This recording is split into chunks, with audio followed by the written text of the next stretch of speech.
Hello दोस्तों, आपका स्वागत है मेरे यूट्यूब चैनल पर। दोस्तों, जैसा कि आप लोग बताया, शिक्षा मित्रों को लेकर के जो भी न्यूज अपडेट होती है सबसे पहले मेरे चैनल के लिए आपको बताई जाती है।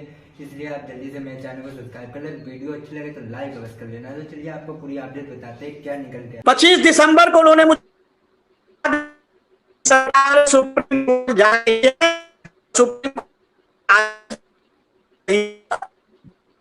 चूंकि इस बात को समझ गया, चूंकि मेरी बात हुई और मैं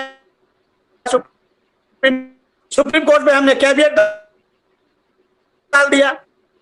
अभी क्यों आपने कैविएट डाल दिया? हम सुप्रीम कोर्ट की उसका भी विरोध कि क्यों सुप्रीम कोर्ट जब सरकार 17,000 का भुगतान करने जा रही है। मैंने कहा सरकार 17,000 का भुगतान नहीं करने जा रही है। मैंने इस बात को कहा था, लेकिन लोगों ने नहीं माना और मेरा विरोध करना। लेकिन चूंकि मैं जान चुका था, मैं तैयारी कर रहा था।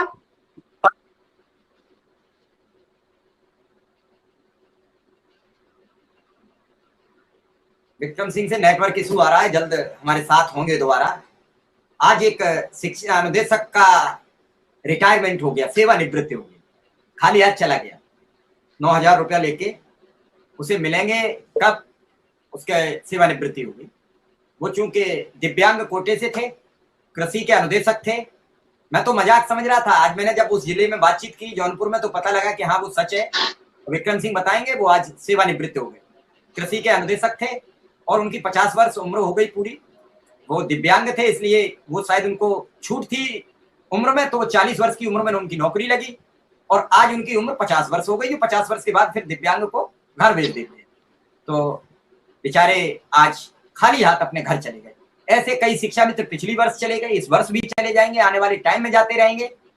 तो ये तो क्रम है, और क्रम में किसके हाथ में क्या आएगा, किसके हाथ से क्या जाएगा, ये सब चीजें आप अध्यक्ष लोग ही तो तय करोगे।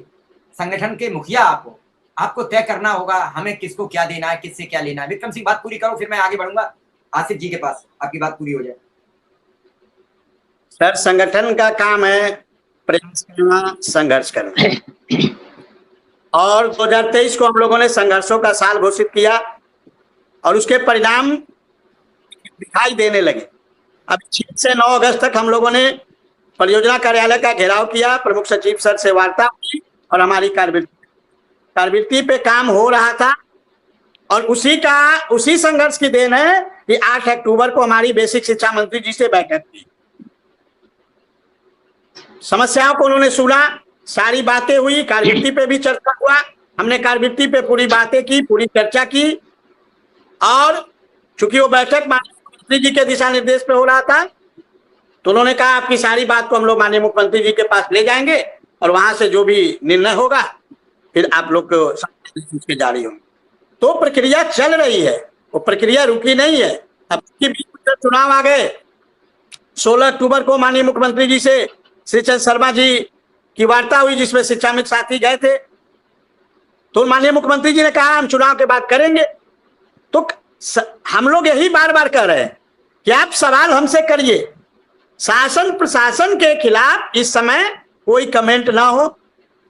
और 25 नवंबर के बाद हम सरकार को 10 दिन, 15 दिन, 20 दिन का समय देंगे। हम प्रयास और दूनी, तिगुनी, चौगुनी करेंगे और 15-20 दिन के अंदर हमें लगेगा कि हमारा काम होने जा रहा है तो ठीक है। यदि हमें लगेगा हमें गुमराह किया जा रहा है तो फिर संघर्ष तो अपने हाथ में है, मैं खुद मोर्चा खोल दूंगा। लेकिन जब तक कहा जा रहा है, तो इस बात को कहा जा रहा है लोगों से, संगठन से सवाल पूछने से नहीं मना किया जा रहा है। आज तो आपका हेडिंग भी है। तो सरकार से इस समय आप सवाल उनके खिलाफ कमेंट ना करें, उनके खिलाफ कोई इस प्रकार की हम टिप्पणी से बचे। अगर आपको वीडियो अच्छी लगी हो तो चैनल को सब्सक्राइब अवश्य कर लेना, वीडियो को लाइक कर देना, ताकि इसी तरीके की अपडेट आप तक पहुंचाते रहेंगे। धन्यवाद।